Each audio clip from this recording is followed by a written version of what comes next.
Et je voudrais remercier Gilbert Collard d'être avec nous. Maître Gilbert Collard, vous êtes avec nous ce soir puisque vous êtes avec la personne que tout le monde voulait, hein, Gilles Vernet. Ah oui. Voilà, Jean-Christophe, fils caché de l'abbé Pierre. Merci d'être avec nous tous les deux. Merci beaucoup. Pour l'instant, Jean-Christophe, on va revenir sur tout ce que vous vivez actuellement. Dans un instant, vous nous avez transmis un audio qui, selon vous, prouverait que vous êtes bien le fils de l'abbé Pierre. On va l'écouter dans un instant, bien entendu. Mais pour le moment, on voudrait revenir sur toute l'histoire et tout ce qui s'est passé autour de l'abbé Pierre. Et après, bien entendu, on va discuter avec Jean-Christophe. En tout cas, merci d'être avec nous, Jean-Christophe, ce soir. Merci beaucoup d'être avec nous. C'est une épreuve. Bah, c'est vrai, c'est une épreuve pour vous? Oui, c'est difficile pour lui. Oui. Pourquoi vous êtes aussi ému ce soir? Et je ne suis pas habitué à la lumière, je ne suis pas habitué à tout ça. Donc, Ne inquiétez pas. il y a des moments où... Vous pouvez être tranquille avec moi. Ouais. Mais j'ai les deux, je me rétablis très vite, puisque de toute façon, je suis armé pour. Hein. Oui, alors, Jean-Christophe, il est venu me voir en 2005. Alors, entre nous, quand on a des millions de gens qui nous regardent, c'est très bien. Vous savez comment je l'appelle depuis des années et des années? Comment je t'appelle? Mon père. Voilà. Et moi, je réponds mon frère. Voilà. Mais pourquoi pas? Quand il vient me voir en 2005, c'est ça. Ouais. Enfin, il vient me voir en 2005. J'avais eu un mois très dur parce que dans le mois, j'avais reçu la fille du général de Gaulle et j'avais reçu, alors là, très complexe, le fils de Jean Marais. Et je vois arriver, à la fin du mois, le fils de l'abbé Pierre. Bon. Moi, je fais tout le papier. Il y a tout le papier. Non, c'est une caméra cachée. Non, mais c'est vrai. non, honnêtement, c'est beaucoup. Hein. Bah oui. C'est beaucoup, hein. C'est beaucoup. Alors, je dis, bon, écoutez, vraiment, est-ce que vous avez... Bon, a priori, moi, j'accorde comment pourrais-je dire, une espèce de respect humain à la personne que j'ai en face de moi. Bon, donc, je l'écoute, hein, et il me donne des éléments probants, quand même, hein, des enregistrements, etc. Et j'appelle l'abbé Pierre. Gilbert Collard, on va rappeler juste ce qui s'est passé dernièrement avec l'abbé Pierre, et puis ensuite, on va bien sûr parler avec Jean-Christophe et Maître Collard. Oui. Alors, l'abbé Pierre est, bien longtemps après sa mort, au centre d'une vive polémique, puisque de très nombreuses femmes l'accusent de viol, d'agressions sexuelles commises pendant des décennies, des femmes de tous âges, en France, à l'étranger. Et donc, ça a fait ressurgir le témoignage de Jean-Christophe, qui lui dit depuis longtemps qu'il est le fils de l'abbé Pierre. Et donc, si vous voulez, aujourd'hui, ce qu'on sait, c'est que, entre guillemets, le péché de la chair a été commis par l'abbé Pierre. Voilà. Reste à savoir si Jean-Christophe est vraiment le fils de l'abbé Pierre. Alors, pour raconter brièvement, Cyril, ça commence en 1982 au Père-Lachaise. Jean-Christophe est aux obsèques de sa maman. Et d'un coup, il se retourne, il voit l'abbé Pierre. Ouais. Et donc, il ne comprend pas pourquoi l'abbé Pierre est là. Et au fil de cette histoire, va se nouer une complicité, une relation entre l'abbé Pierre et Jean-Christophe. Ils vont se côtoyer. Jean-Christophe va comprendre que sa maman et l'abbé Pierre ont habité au même endroit au moment de sa naissance. Et puis, lors d'un déjeuner de famille, quelqu'un de sa famille lui dit « Tu es le fils de l'abbé Pierre ». Et là, c'est la révélation. Et depuis ce temps-là, il ne cesse de vouloir prouver qu'il est le fils de l'abbé Pierre, avec des documents qu'il va nous montrer. Et effectivement, Maître Collard, il faisait référence. Le problème, c'est qu'il y a un test ADN à un moment, qui est fait par le laboratoire de la préfecture de police de Paris. Très étonnant, du reste. Très étonnant que ce soit le laboratoire de la préfecture de police. Très étonnant. Alors, c'est Proust qui, à l'époque, est préfet. Et il faut préciser quand même que c'est l'abbé Pierre qui célébrera le mariage de son fils. Hein. Voilà, donc vous expliquez que ce test aurait pu être falsifié. Et il y a des choses bizarres. C'est qu'après les obsèques de la maman, Emmaüs va vider l'appartement très rapidement. C'est ça, l'appartement de la maman. Et on ne comprend pas bien pourquoi. Est-ce qu'il y avait des preuves à brûler, à détruire, etc. Donc cette histoire est extrêmement mystérieuse. Incroyable. Alors Jean-Christophe, vous êtes sûr d'être le fils biologique de l'abbé Pierre? Bah maintenant, au début, j'ai commencé par une rumeur. Au même titre que moi, quand j'avais déjà 28 ans. Tu avais un doute au début, hein? Non, j'avais jamais entendu parler de l'abbé Pierre, moi. J'avais 28 ans, j'étais un ménétrier, justement, ça tombe très bien. Ouais. Et bon, j'ai été éducateur pour enfants. Moi, l'abbé Pierre, c'était pas spécialement, ma tasse d'athée. Et j'avais aucun document de rien. Tout le monde, j'étais dans un silence absolu, mais au même titre que c'est peut-être la période la plus peinarde de ma vie. Hein. C'est-à-dire, je prenais ma guitare, je chantais, j'allais à droite à gauche, j'avais pas de problème particulier. Moi, la première réaction, c'est ma sœur qui m'appelle. Je dis, en tant qu'homme, je dis, mais qu'est-ce qu'il fout là, l'abbé? Et déjà, moi, j'arrive pas à dire abbé Pierre. Qu'est-ce qu'il faut à l'enterrement, vous dites? À l'enterrement, oui. Ah oui, non, même plus qu'à l'enterrement, non. Il est là le jour, donc ma mère est morte dans des conditions effroyables. comme par hasard. Et c'est l'abbé qui était déjà là. Il a été faire déclaration au commissariat. Donc après, je suis obligé de dire, mais c'est une histoire de fou, moi. Donc vous dites à votre sœur, mais qu'est-ce qu'il fout là? Ah bah oui, Elle carrément. vous dit quoi, votre sœur? Ah bah dit, mais ne viens pas, du style ne viens pas, l'abbé s'occupe de tout. Avant que votre maman, voilà, Anne-Marie, moi j'aime bien, parce qu'il faut la défendre aussi, elle. Ouais, Anne-Marie. Est-ce que vous l'aviez déjà vu, l'abbé Pierre? Mais non, jamais. Jamais. Même pas Jamais. entendu parler Même dans pas ma entendu famille. parler. Le blackout, bon, je suis total. Et au même titre qu'après, avec le recul, et j'ai récupéré des documents, même là encore, j'en récupère encore là aujourd'hui, des lettres entre ma mère, mon frère, ma sœur de l'époque, où Anne-Marie parle de l'abbé. Et elle dit, je suis sur les genoux de l'abbé Pierre. Avant, par mon frère, tout ça savait ça. Il le savait. Donc le bruit, il n'est pas apparu. Eux, ils savaient. Et le truc, il a même ajouté, tu es le fils de l'abbé Pierre. Et il y a parce que moi, j'ai promis avec les familles, hein, les belles-sœurs, les belles-mères, tout ça, c'est bon, qui a dit, on avait dit qu'on ne le disait pas. Tout ça, c'est cadavres. C'est-à-dire, sur le cadavre de ma mère, il y a une photo. Donc ce jour-là, j'apprends pas que le père, mais j'ai un autre père. C'est-à-dire que déjà, Jean Ménétrier, c'est plus mon père. Mais Jean-Christophe, moi, quand j'ai eu l'abbé Pierre au téléphone, il ne m'a dit que des choses gentilles sur toi. Que des choses gentilles. Mais en me laissant entendre que tu as fabulé. Voilà. Mais le plus douloureux, ça a été quand même la réponse, je crois, de Hirsch. Qui était l'autorité supérieure des Voilà, Laus à il l'époque.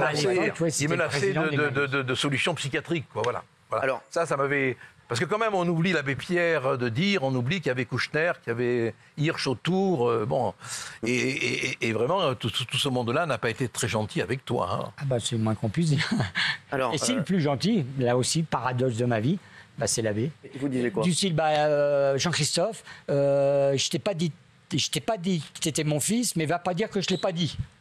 Ça, c'est les jésuites. C'est-à-dire qu'à un moment donné... C'était pas le père Fouras, là, parce que c'est... Hein non, mais je réfléchis encore à ce que ça peut vouloir. Ouais. Mais c'est ça, l'abbé. Ouais, c'est ça. Ouais. Et pareil, on est d'accord. Il m'a toujours dit, si tu dis pas, on n'en parle pas, je trouve toutes les portes, je fais tout. Il m'a même donné sa bure.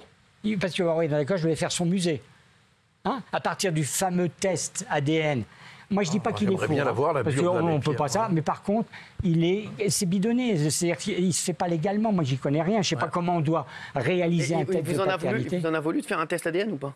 Comment? Non, c'est lui, c'est l'abbé. Non, c'est lui l'abbé qui l'a qui dit. Ah bah ouais. Et oui, l'abbé dit après. C'est l'abbé qui a fait, voilà. J'ai voulu, en quelque sorte, j'ai voulu le calmer. Il dit c'est Mais quelqu'un. quand vous dites que le test ADN était bidonné, c'est quoi? Il y a eu... Mais c'est le Maître préfet Collard qui s'en dit. voilà. En fait, ce que vous prétendez, c'est qu'il a été fait dans des conditions un peu douteuses, que tous les protocoles n'ont pas je forcément prétends été pas, j'en respectés. suis sûr, hein. Et que oui, voilà. J'ai c'est tous ce que les vous affirmez. C'est l'abbé Pierre qui l'avait proposé. Exactement, pour le calmer, et de même. il y a C'est quand la même suite une- du courrier, ça. Oui. C'est la suite du courrier que j'envoie, hein, c'est ça, avec la réaction supposée, j'ai pas la lettre, donc on reste prudent, à moins que je retrouve le dossier, ça peut arriver, de Hirsch, disant, attendez, arrêtez de déconner, bon, ça va mal finir, etc., etc. Bon, le coup de fil que j'ai avec l'abbé Pierre, un coup de fil... très gentil, quoi, vraiment. Il n'y a pas eu un mot méchant contre Jean-Christophe. Hein. Je crois que c'est à ce moment-là qu'on a la solution du test ADN qui est fait par la préfecture. C'est pas ça, un test ADN, quoi. Hein. Bon, ça doit être fait par des personnages neutres, choisis par le juge. Oui, Alors, Jean-Christophe, vous nous avez transmis un audio qui, selon vous, prouverait que vous êtes bien le fils de l'abbé Pierre. Non, je ne fonctionne pas comme ça. Moi, oui, je veux bien l'écouter. Bon, et puis moi, je dis maintenant, j'ai trouvé la solution. Parce que pareil, on parle actuellement d'appellation, de changer le nom. Moi, je vais dire, mon livre à l'époque, je lui écrivais en 86, c'est-à-dire, moi, je l'appelais l'abbé Père. Parce que, et on est d'accord, en grec et latin, abbé, ça veut dire père. Donc quand je dis mon abbé, ça ne me gêne pas du tout, au contraire. Et je l'appelais à l'époque l'abbé Père. Et on est d'accord, si j'étais un électron libre, je vois personne au monde oser avoir cette audace. Et lui, il me répondait, c'était à l'époque où, pareil, il m'ouvrait, bon, avec l'abbé, c'était génial, il prenait son téléphone. Ouais. Et en 86, j'étais avec Jean-Luc Lahaye, et puis on passait sur... Et au dernier moment, il faisait machine arrière. Ça, c'est un truc que je connais, que je connais depuis 70 ans. C'est quoi cet audio que vous nous avez transmis? Ben, j'ai eu avec lui pendant, on s'est retrouvés vraiment, parce que moi à un moment donné j'ai eu ce problème-là aussi. À un moment donné, moi je suis quand même, je suis un peu rentre dedans, j'ai des gènes un peu costauds. Et un jour je lui dis, je veux régler ça de ma homme, j'en supporte plus. Moi on me dit tu l'es pas. Là. Tout ça c'est vague parce que j'arrivais à bout de 40 ans d'enquête. Hein. Donc en 2003 je prends mon téléphone, puis pareil j'adore, j'avais plus de contact avec lui depuis 10 ans. Et j'avais un problème à régler, autre chose. Je tombe sur Laurent Demare, là aussi, bonjour. C'est qui Laurent Demare? A priori, secrétaire particulier, le monsieur qui pousse l'icône, etc. Bon. Et je lui dis, je suis Jean-Christophe. Mais vous êtes qui? Je dis, le mot de passe, c'est vous dites à l'abbé Pierre que je suis Jean-Christophe. Et puis, s'il veut me rappeler, il me rappelle. S'il veut pas. Et 10 minutes après, allô, Jean-Christophe? Et ça y est, c'est parti pour 3 ans. Et je vais vous donner un extrait, j'ai eu l'instinct, heureusement que j'ai un instinct de survie, ça se fait pas, c'est pas légal, hein, normalement d'enregistrer, et on est d'accord, moi je n'enregistrais pas l'abbé Pierre, j'enregistrais quelqu'un qui allait important dans ma vie, et je lui ai dit je l'enregistrais. Bon, et on a eu 190 entretiens, d'ailleurs que je reproduis dans et là par exemple, l'exemple que je donne, c'est typiquement mon abbé. C'est-à-dire, c'est un extrait, hein, parce que c'est pareil, j'ai hérité du don de la parole, mais lui aussi. Et quand on communiquait, il n'y a rien à dire. Écoutez. Entendez. La phrase de Jésus dans l'évangile de Saint Matthieu, n'appelez personne père sur la terre. Vous n'avez qu'un père, votre père qui est dans les cieux. J'ai mis ça en tête de ma lettre. D'accord. Tu comprends? Je comprends. Allez, je t'embrasse. Moi aussi très fort. Au revoir. Je t'embrasse, moi aussi très fort. Au revoir. Voilà. Alors, il vous dit quoi, là, monsieur? Vous l'avez un peu tronqué, parce que l'abbé, c'était l'art il m'envoyait des messages subliminaux, et du style, c'est ce qu'il dit là, vous avez mis que la fin, mais le début, c'est une lettre qu'il a adressée au pape. Et il dit, donc il me donnait les originaux, lui, hein, parce que bon, je devais faire son musée aussi. Hein, c'est pour ça qu'on en a pour des lustres. Et il me donnait les originaux. Il me dit, j'ai écrit une lettre au pape. Bon, il y a aussi un truc qui est très surprenant. On se tutoie. Hein. Je peux le dire. Citez-moi quelqu'un qui tutoyait l'abbé Pierre. Oui. Bon, et moi, ça m'a jamais posé de problème. C'était pas à tu et à toi, c'est le cas de le dire. Et puis pareil. Alors par contre, quand on sortait, j'ai fait 2-3 sorties avec lui. Il me disait, tu me vous vois. Et moi, mon paradoxe, j'en reviens, j'étais le seul homme sur Terre qui ne peut pas l'appeler mon père. Bon, voilà, c'est que des trucs comme ça. Mais moi, j'adore. Hein. Ça me choque pas du tout. Il vous disait quoi quand vous lui disiez que vous étiez son... son truc, c'est qu'il dit, ne le dis pas. Le dis pas. Et après, je cède. Ah oui, il vous disait quoi? Ce que j'ai dit tout à l'heure, des trucs, par exemple, dis pas que ton père, t'as pas de père, ton père, c'est celui qui est aux cieux.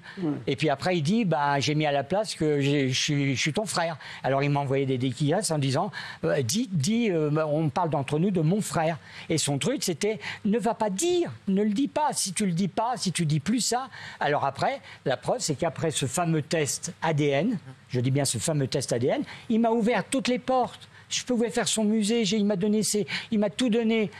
Et j'allais presque dire, c'est très douloureux pour moi. Il était presque, c'est un personnage, on est d'accord. Moi, je le défends à fond. Hein.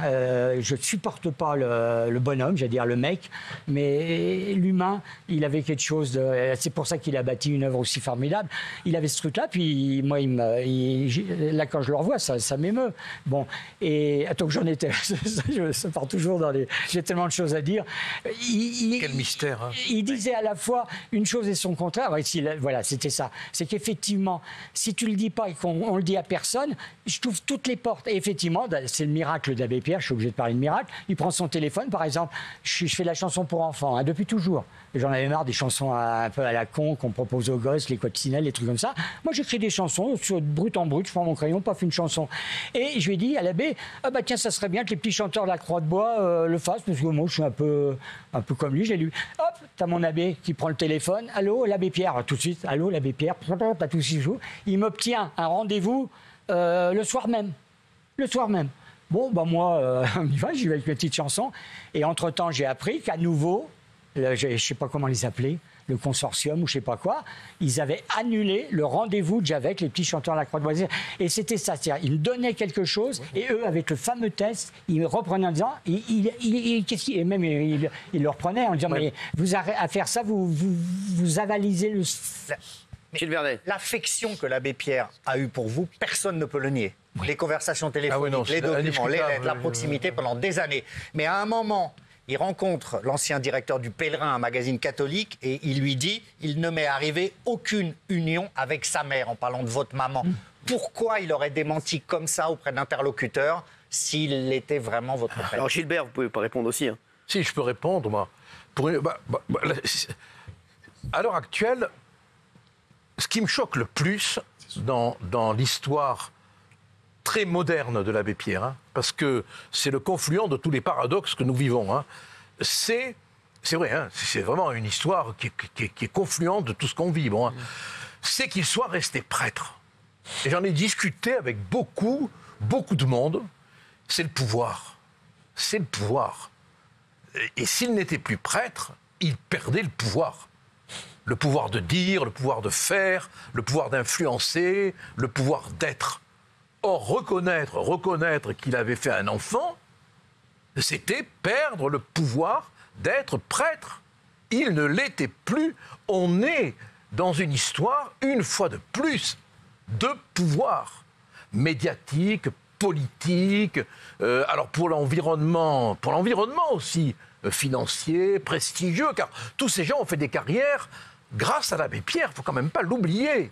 Il y a d'extraordinaires carrières construites sur l'abbé Pierre. Bon, et il ne fallait pas, et peut-être même ont-ils travaillé auprès de lui pour qu'il ne parle pas. Moi, j'en reviens pas de la lettre de menace, quoi, en disant on va le faire interner si vous continuez à nous emmerder. On va le faire interner, bon. Mais ils l'ont fait, ils ont essayé. Et l'entourage était vachement agressif, quoi. Bon, tout ça parce que si l'abbé Pierre perdait le pouvoir d'être prêtre, il ne représentait plus rien. C'est même plus que prêtre, c'est abbé. Abbé supérieur. Oui, non, mais Oui, dans abbé, la hiérarchie, malheureusement, Alors, je suis devenu... Par contre, je peux revenir sur un détail très important. Bien sûr. Vous me parlez de René Poujol. Parce qu'on est d'accord, je suis blindé entre... Il a fait, il y a 10 jours, sur son blog, il a fait... Qui c'est René Poujol? Poujol, c'est le directeur du Pèlerin à l'époque. Ah oui, d'accord. Qui avait été Celui voir... qui a fait l'interview. Et là, quand j'ai été assassiné, qui était là chez Ruquier, il était là en disant « J'ai rencontré l'abbé, il y a un livre qui va sortir qui s'appelle L'abbé Père, où quelqu'un se prétend être le fils et patati patata. » Et ce fameux René Poujol a été voir l'abbé où il a fait ses déclarations. J'ai un courriel, parce que maintenant tout se réveille, hein, au même titre que j'allais dire j'ai fait une reconversion. Hein. C'est-à-dire qu'au départ il n'était pas convaincu, et maintenant il est à côté de moi. Et Il a au moins converti quelqu'un, lui. Exactement. non, mais attends, mais c'est... René Poujol, il y a une semaine, m'a envoyé un email en disant « Et s'il m'avait menti, le fameux voilà. truc ?» Ah Je oui. l'ai, ça. Ah oui. Jean-Christophe, vous allez écrire un nouveau livre qui s'intitule La Conviction. Il est écrit. Mais il va sortir prochainement. Il sort. Ouais, Là, il est là, mais voilà, il va sortir. Ça va sortir C'est- quand? Mais la Ah, ressemblance ça, physique est- c'est pas mon domaine. vrai Là, que c'est la déjà le ressemble- comme 3 parce qu'il y en a Avec la 4. ressemblance, oui. Ah, on se faisait la réflexion tous, là, la ressemblance physique est folle. hein. Ouais, c'est quand même. Ouais. On ne sait pas si vous êtes le vrai fils de l'abbé Pierre, mais en tout Mais cas, c'est vrai qu'on Ce serait pas- il y a quelque chose. hein. Ce serait facile de le vérifier. Il suffirait qu'un descendant de l'abbé Pierre, L'amener. il avait un frère, je crois, donc des neveux. Hein. Il suffirait qu'on ait un prélèvement de salive. Mais hein. alors, même dans les C'est gestes, bon, c'est bon. ouais. même dans les gestes, il y a quelque chose de troublant. Qu'est-ce qu'il disait sur leur ressemblance? Eh bien, attends. Donc, moi, les gens disaient la ressemblance est terrifiante. La ressemblance, c'était lourd pour moi. On me disait terrifiant. Et vous disiez je quoi dis à l'abbé, je dis mais attends, j'en ai marre de ces trucs de ressemblance. Moi, ça peut être un boulet. Tu vas te ressembler à une icône, c'est pas forcément un cadeau. Hein. Et je lui dis ça. Je lui dis et toi, qu'est-ce que t'en penses? Moi, autour de moi, tout le monde me dit je te ressemble. Et lui, superbe. Ah bah c'est marrant. Autour de moi, personne n'a remarqué ça. On est d'accord autour de lui. Bah c'est son. Merci Voilà. Jean-Christophe. Merci Maître Collard d'avoir été avec nous sur C8. Je Merci peux, à vous. je peux finir sur quelque chose. Attendez, oui. C'est Non, mais je vais louper fondamental. mon train, moi, Jean-Christophe. Ah non, bah, vas-y. Merci Jean-Christophe. C'est- Moi je non, dois y aller c'est aussi. Moi aussi je dois y aller aussi. encore Merci virer, Jean-Christophe d'avoir été avec nous. Merci à tous.